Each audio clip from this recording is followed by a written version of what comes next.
Selamat siang teman-teman wartawan.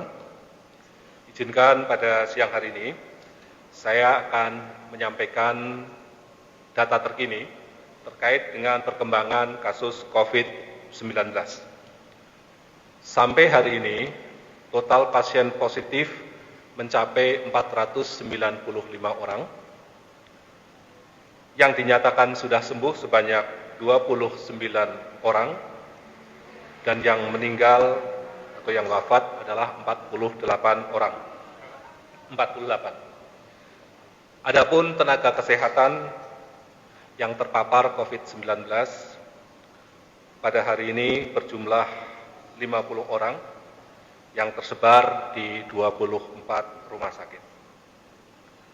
Selanjutnya, terkait dengan jumlah orang dalam pemantauan, sampai hari ini mencapai 1.850 orang. Adapun yang masih dipantau berjumlah 457 orang dan yang selesai dipantau berjumlah 1.393 orang. Sedangkan pasien dalam pengawasan atau PDP berjumlah 895 orang, masih dirawat berjumlah 291 orang, dan yang sudah pulang atau dinyatakan sembuh sebanyak 604 orang. Selanjutnya, Bapak Gubernur akan menyampaikan kebijakan. Ada pertanyaan? Ya, baik. Kalau nggak ada, Bapak Gubernur akan menyampaikan kebijakan terkait dengan penanganan COVID-19. Kami persilakan. Terima kasih Pak Asisten yang saya hormati, teman-teman wartawan yang saya hormati. Pada siang hari ini kami ingin menyampaikan pesan kepada semua bahwa garda terdepan di dalam menghadapi wabah COVID-19 ini adalah teman-teman tim medis. Mereka yang berada paling depan, bekerjanya paling keras, paling berat, dan risikonya paling besar. Seperti kita ketahui tadi, jumlah tenaga medis yang terpapar di Jakarta saja itu sampai 50 orang. Jadi angka itu menggambarkan betapa besarnya risiko, dan ada 2 yang meninggal, dan ini terjadi di 24 rumah sakit di seluruh Jakarta. Karena itulah dukungan terhadap tenaga medis ini mutlak dibutuhkan. Pertama, untuk perlindungan, kita semua siapkan APD. Kemudian yang kedua juga tes COVID, rapid test yang alat tesnya dimiliki sekarang diprioritaskan. Pertama adalah untuk seluruh tenaga medis, sehingga mereka memiliki rasa tenang dan juga adalah awal mereka cepat bisa tertangani. Di samping itu, tugas yang mereka miliki amat melelahkan, dan sebagian dari mereka juga merasa perlu untuk tidak pulang ke rumah karena khawatir nanti kalau pulang punya resiko. Nah, kami di DKI Jakarta mulai hari ini menyiapkan fasilitas tempat tinggal kepada tenaga medis, bagi dokter, bagi perawat, untuk mereka tinggal di hotel di Grand Cempaka milik Pemprov DKI, sehingga mereka bisa istirahat dengan tenang, istirahat dengan nyaman, semua yang menjadi kebutuhannya dipenuhi, dan mereka tidak harus jauh-jauh pulang ke rumah, dan keluarga pun merasa tenang karena keluarganya, ayahnya, ibunya, adiknya, kakaknya yang sedang bekerja keras menghadapi COVID ini punya tempat tinggal yang nyaman dan layak. Nah, tadi pagi mulai batch pertama dari Rumah Sakit Pasar Minggu dan Rumah Sakit Tarakan ada 138 tenaga medis yang sudah memanfaatkan tempat di Grand Cempaka. Kamar yang disediakan ada 220 kamar dengan 414 tempat tidur. Jadi kapasitasnya cukup besar. Selain disiapkan hotel atau tempat tinggal yang nyaman, makanan juga disiapkan dan kita menerima dukungan dari berbagai pihak. Saya ingin sampaikan bahwa ini akan berlangsung dalam waktu yang bukan sehari dua hari, bukan seminggu dua minggu, mungkin waktunya panjang. Karena itu kita mengharap bahwa langkah yang kita lakukan ini bisa jadi kolaborasi untuk semuanya terlibat. Ada 3 tempat lain yang sedang dalam persiapan, semuanya di bawah Jaktur. Ada 3 hotel atau penginapan yang nanti akan digunakan. Jadi total yang nantinya bisa menampung itu hampir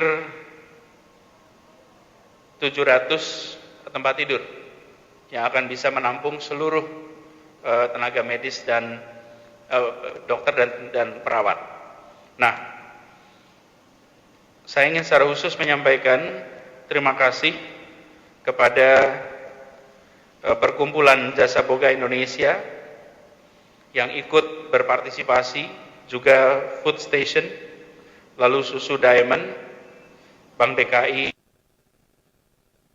ada dukungan dari Dompet Duafa dan Pasar Jaya untuk memiliki infeksi. Jadi semua tenaga medis yang datang mengalami proses disinfeksi dulu, baru kemudian masuki fasilitas. Nah, ini dalam rangka memastikan bahwa yang paling depan dapat dukungan yang cukup. Nah, kita berharap mudah-mudahan ini bisa berlangsung dengan baik. Harapannya nanti semua pihak bisa terlibat.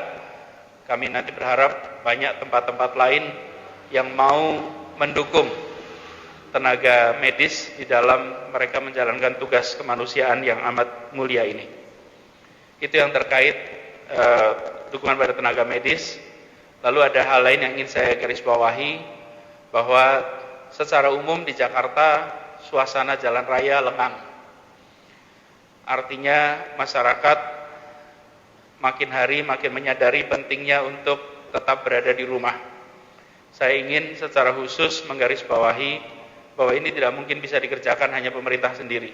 Harus semua pihak dan harus semuanya mau sama-sama. Saya apresiasi pada semua yang memilih untuk tetap berada di rumah ketika bisa dikerjakan pekerjaannya dari rumah. Lalu hal lain, ada kelompok masyarakat yang memiliki risiko yang amat tinggi terhadap COVID-19. Mereka rentan bila terkena, maka risiko fatalitasnya cukup tinggi. Ini adalah misalnya masyarakat lansia, penyandang penyakit-penyakit seperti diabetes, kemudian penyakit asma dan lain-lain. Saya mengajak kepada seluruh masyarakat untuk memperhatikan sekali mereka-mereka yang memiliki kerentanan, untuk dibantu, untuk diringankan. Bagi orang tua jangan sampai bepergian, bagi yang punya risiko karena penyakit bawaan didukung agar dimudahkan, tidak harus pergi keluar. Ini harus dikerjakan sama-sama. Jadi kami menyampaikan pada seluruh masyarakat, kita juga menggerakkan lewat RT, RW, PKK untuk membantu mengidentifikasi masyarakat yang berisiko tinggi agar mereka tidak berkegiatan di luar dan terhindar dari potensi penularan. Itu beberapa hal yang saya rasa perlu kami sampaikan. Dan kami berharap nantinya lebih banyak yang akan terlibat mendukung tenaga medis kita, mereka diberikan kesehatan dan bisa menuntaskan. Silakan.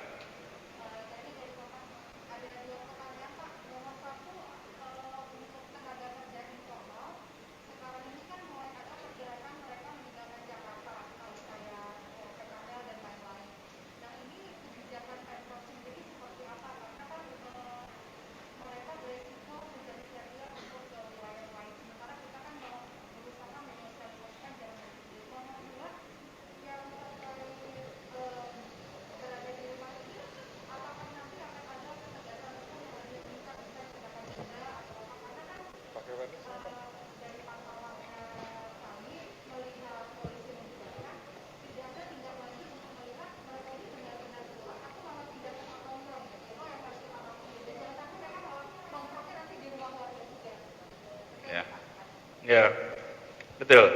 Jadi pertama mengenai pembatasan memang ada kewenangan-kewenangannya. Jadi kita di DKI kalau secara himbauan saya sudah menyampaikan 2 minggu yang lalu bahwa jangan pulang kampung, jangan meninggalkan Jakarta demi kebaikan seluruh masyarakat. Jadi bukan hanya memikirkan diri sendiri tapi juga seluruh masyarakat. Nah, nanti kita akan bicarakan sama-sama di gugus tugas langkah-langkah hukum yang bisa kita lakukan supaya kita bisa mengerjakannya dengan dasar yang kuat. Lalu kegiatan-kegiatan yang sifatnya pengumpulan massa memang sekarang bersama dengan pihak kepolisian sudah mulai kita intensifkan. Bahkan beberapa tempat-tempat yang kita tahu di situ ada perkumpulan masyarakat dari banyak negara itu didatangi, diminta untuk mereka tidak melakukan perkumpulan. Bahkan di tempat yang risikonya tinggi sengaja kita lakukan testing di situ untuk memastikan bahwa yang berada di tempat itu bukan orang-orang yang memiliki positif COVID. Itu ya, terima kasih. Di Kompas TV Pak, ada dua poin pertanyaan yang mau saya sampaikan. Pertama soal tadi tempat tinggal sementara khusus bagi tim medis kita. Totalnya disiapkan ada 700 tempat tidur. Nah, apakah ada prosedur khusus bagi tim medis yang kemungkinan ingin mendapatkan slot lah ibarat kata seperti itu di tempat penginapan yang sudah disiapkan oleh Pemprov DKI Jakarta? Itu satu. Yang kedua, mengingat operasional dari KRL ini kembali normal setelah masih ada antrean panjang saat itu, apakah kemudian ada evaluasi tertentu yang dilakukan Pemprov DKI Jakarta terkait dengan pembatasan transportasi umum ini? Alhamdulillah kalau kita lihat terkait pembatasan transportasi Transjakarta, lalu MRT, LRT, alhamdulillah antriannya berjalan dengan baik, disiplin. Di dalam gerbong pun begitu. Itu diberi tanda di kursinya, mana yang boleh diduduki dan mana yang tidak boleh diduduki. Di Transjakarta juga begitu dibagi. Jadi alhamdulillah yang di bawah kendali Pemprov DKI kita bisa kendalikan dengan sebaik-baiknya untuk memastikan bahwa physical distancing itu benar-benar dilakukan. Karena ini penting sekali. Kendaraan umum adalah salah satu tempat penularan yang paling rentan. Jadi itu kita lakukan. Nah, pendisiplinan juga dilakukan. Penjagaan di luar halte maupun penjagaan di luar stasiun. Lalu mengenai mekanisme, ini dikerjakan bersama-sama antara RSUD DKI dengan BUMD kita. Jadi mereka yang tinggal di dalam penginapan-penginapan ini sudah dikoordinasikan siapa-siapa saja, lalu mereka tinggal bersama siapa saja. Nanti saya akan minta Pak Ibu Dirut, Bu Novi untuk menjelaskan detailnya tentang prosedur ini. Cukup ya? Saya akan minta Bu Novi aja jelasin. Apa? Yuk langsung. Pak, untuk tempat pemakaman umum korban COVID, jadinya bakal di mana saja Pak titik-titiknya, titik-titik khusus atau spesialnya? Dan yang kedua, rapid test yang dilakukan nanti di mana saja Pak di wilayah Jakarta yang sudah dilakukan atau yang akan dilakukan? Terima kasih. Sesudah ini Ibu Liz, beliau adalah Kepala Bidang Pencegahan dan Pengendalian Penyakit, akan menjelaskan prosedur rapid testing, kemudian siapa saja yang menjalani proses rapid testing. Ada beberapa, nanti ketika sudah final saja kita sampaikan, karena sebenarnya secara proses, selama proses itu mana saja. Tapi nanti kita akan sampaikan ada beberapa tempat yang sekarang memang dikonsentrasikan. Itu. Bentar, Bu Novi dulu, habis itu boleh, silakan. Assalamualaikum, terima kasih Pak. Untuk persyaratannya adalah tenaga kesehatan tersebut mendapatkan surat pengantar dari rumah sakit dan kemudian berkoordinasi dengan dinas kesehatan Pak. Jadi kita akan ada tahapan Pak, yang tahap pertama hari ini mulai Pak, untuk di Grand Cempaka Bisnis dari Rumah Sakit RSUD Tarakan dan RSUD Pasar Minggu. Kemudian tahap kedua untuk RSUD yang lain. Mungkin tahap ketiga kita akan buka untuk rumah sakit yang lain, Pak, selain RSUD.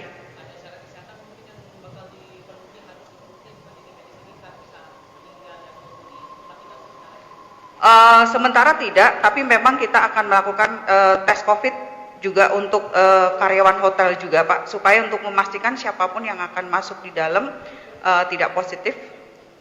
Ya. Prosedur infeksi dilakukan, jadi dari pintu masuk, Pak, sampai dia masuk dan keluar, baik untuk tenaga medis akan ada chamber disinfektan, kemudian ada sendiri lagi chamber khusus untuk umum.